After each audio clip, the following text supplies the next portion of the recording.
the country. For more on the Trojans, here's USC headman Lincoln Riley.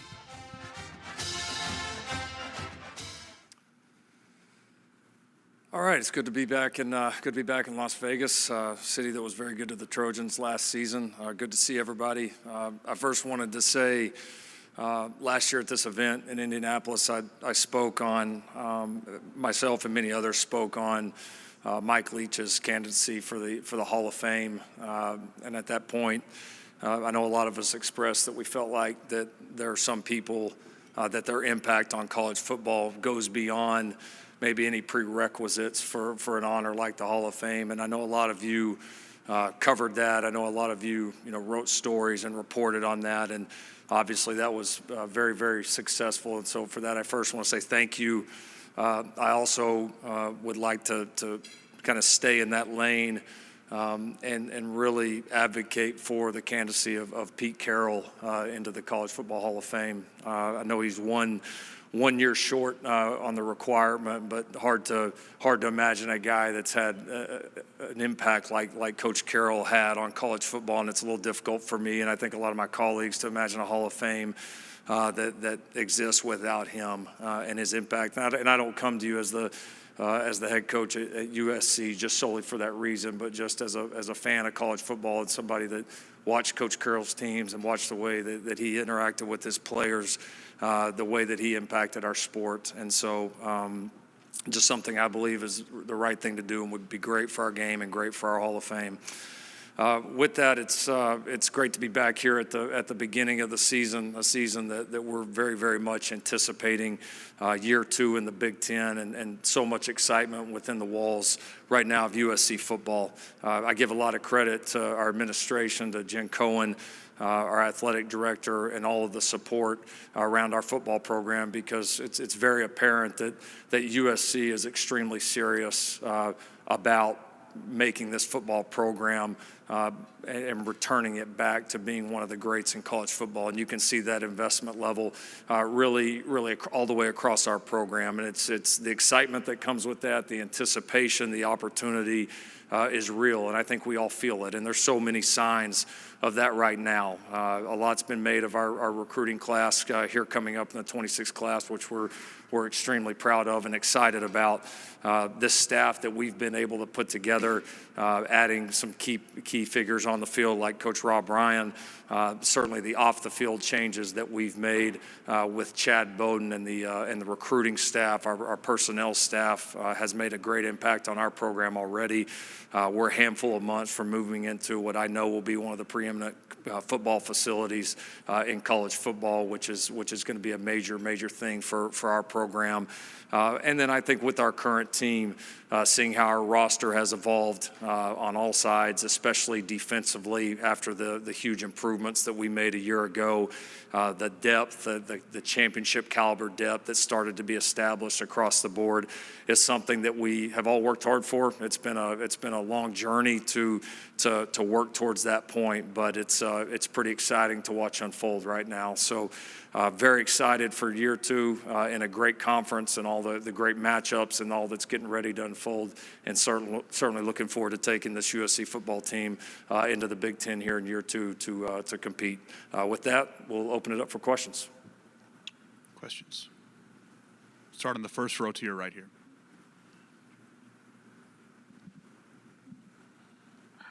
Kenneth Berry, Touchdowns and Tangents. Lincoln, you've obviously had tremendous success with the transfer portal and bringing in players, but how do you feel like your core high school recruits have developed and are ready to take that next step to bring USC back to prominence? Yeah, good question. I mean, I think for us, it's probably the answer is more, it's gone in phases. For us, year one, when we walked in the door, we felt like we needed to use the transfer portal in a big way to kind of quote unquote shock the system, to get the roster where it was competitive and try to create some belief and excitement and momentum early. We landed on a bunch of the right guys in the transfer portal year one. The team really came together, caught fire, honestly probably played a little bit over our head. But I think the belief and momentum was established. We went heavy again in the portal in year 2, I think trying to capitalize on that, which was probably the toughest decision, the one we went back and forth on the most, and one that if you ask me, maybe my biggest regret up to this point, that's probably it. Because I think we all knew deep down long term that when you're at USC, the core, I think, values and I think the core beliefs in terms of how you build a program is always going to start from your high school recruiting, specifically in Los Angeles and in Southern California, and branching out all over the country, and then your ability to develop that, and then supplementing it at times with the portal. And that's where we want to be long term. It's where we've always wanted to be long term, and I think that's why you're seeing us recruiting the way that we have, in the last year and a half. I mean, it's really gone to another level, and and we're really excited about it. And with that, building a staff like we have Super Bowl champions, we have guys that have accomplished just about everything that you can in the game already that are a part of our staff. I mean, some of the best coaches in ball, we're fortunate to have those guys with us. And so when you combine that talent with the ability that we have to develop, you start to see why there's so much excitement within the walls right now. Coach, far back on your right side. Hey, Coach. Connor Morissette, USCFootball.com. Do you have an update on DJ Wingfield's eligibility, and when are you hoping to get a resolution on that? Yeah, Connor, no specific updates right now. A process that is that's ongoing right now. Wish I could comment on it a little bit more, but it's one of those that we've got to let it play out. But we've he's been a full participant, up to any limits that have been established, and looking forward to that process hopefully wrapping up here pretty quick. Coach, on your left side here, second row. With the Spanish radio broadcast for USC. Coach Riley, the 2026 class has an enormous amount of hype around it. Why would you tell people not to sleep on the 2025 class for the USC Trojans? Well, I think that we're getting ready to get our opportunity to prove that right now. And I think, there has been so much excitement about the 26 class, and in some ways maybe publicly it's overshadowed, some of these guys. But I think once you see these guys get on the field, once you watch them play this season and beyond, I don't think that will exist as much. We're very proud of that class. Fortunately for us, several of those guys were able to come in midterm, be a part of spring practice, and certainly there are a handful, more than a handful, a large number of players in that 25 class that have an opportunity to impact us in a very positive way quickly. And so looking forward to unveiling those guys this fall. Coach, first row, far right side here. Coach Ken Thompson, SportsX Radio, also KSHP, an affiliate of USC football out here in Las Vegas. Wanted to get your take on UNLV transfer Jaden Maeva, who, of course, is your starting quarterback, at least as of this point. Wanted to just get your recollection as far as his maturation moving forward, and what do you see from Jaden as far as, him transferring from UNLV and then going there to Southern Cal, how he's matured and what you expect from him this year? Really proud of Jaden. I mean, he started 4 games for us last year, all 4 against, good football teams, all 4 against really good defenses. He gave us a chance to win all 4. We were able to pick off 3 of them. Made some huge plays, made some unbelievable plays in those games, showed a lot of resiliency, a lot of toughness. His arm talent, the decisiveness in which he plays and how he sees things is really unique and has a chance to be really special. We've really focused in on, I think, 2 big areas this offseason. I think him continuing to find his voice as a leader, which he's really grown and I think matured and really become more comfortable with. And then I think the second for him, like a lot of young quarterbacks that we've had that ended up being pretty solid players, is making sure that your mistakes, don't kill us, right? Sometimes as a quarterback, a lot of times it's, yes, you want to have the great plays, but how bad are your bad plays, right? And if your bad plays are incompletions or throwaways or occasionally taking a sack, like you can still win with that. And so I think his maturity as a player and understanding that, I think will all but grow. And because once he harnesses that, I mean, you saw what this guy did against some pretty good groups. He's got a chance to be a really, really special player. So it's been fun to work with him. He's humble, really hard worker, and has the respect of everybody in our building.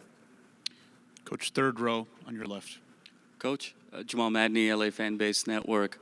I know depth and endurance was a bit of a challenge at times last year. How are you feeling about the depth of the defensive line in particular, and who are some players that are standing out to you?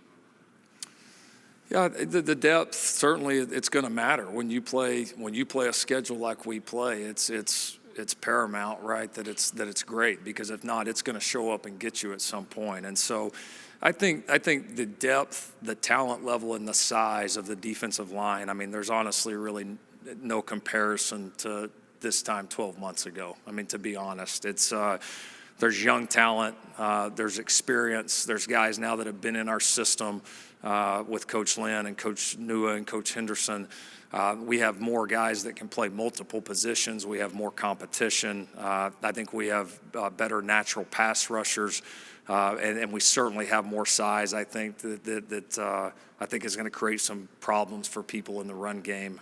So that was a big part of it. I mean, if you look at the defense, and statistically, we were one of the most improved defenses in the country last year. And how do you take that step from being one of the most improved to flat out being one of the best? And that was the number one target for us. Is all right, we got to really go make a big improvement here. And I think we've done our part on the roster, and now we've got to develop them and go put it on the field this fall.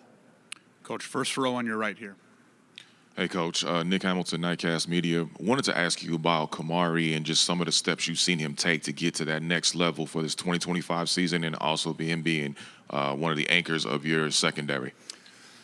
He's another guy that we've really challenged to step up vocally, just as a leader, and have a presence beyond just the plays that he makes on the field, because he has that capability. And it's been fun to see him become more vocal, not just with our DBs, but with our defense and our team as a whole. And that's something I don't know that he really wanted to do last year, but I think he sees that it's vital for our defense, our team, our program right now.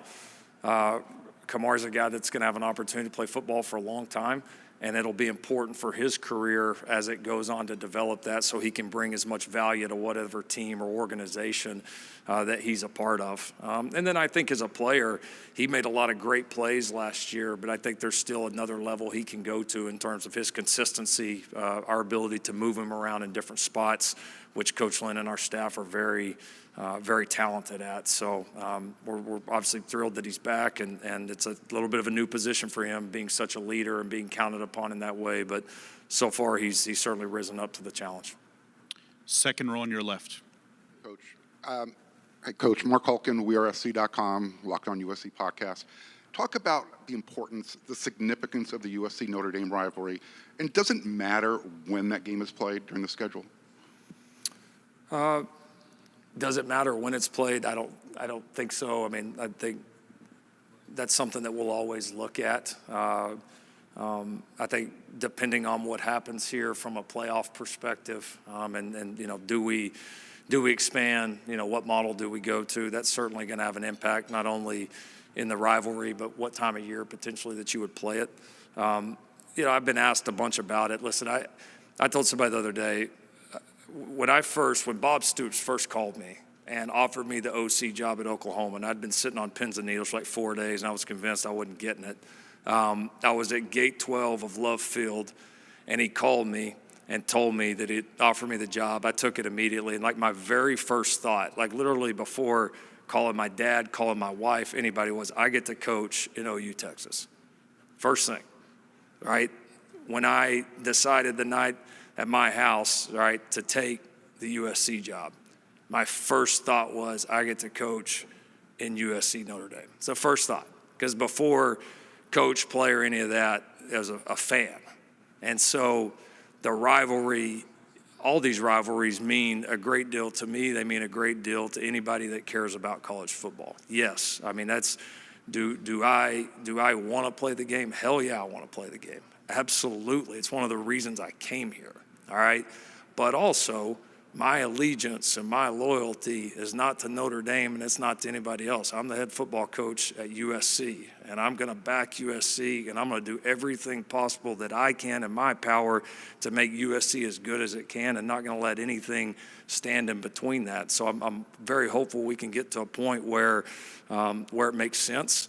It's one of those situations right now where the two schools are in radically different situations. I think we can all agree with that, with the one having a conference affiliation and one not.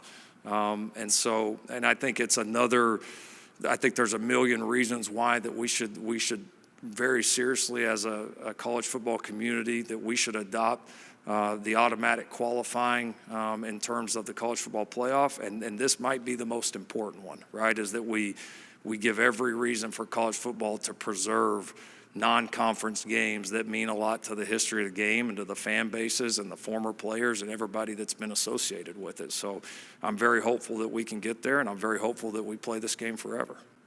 Coach Riley, thank you so much for your time. All right, thank you.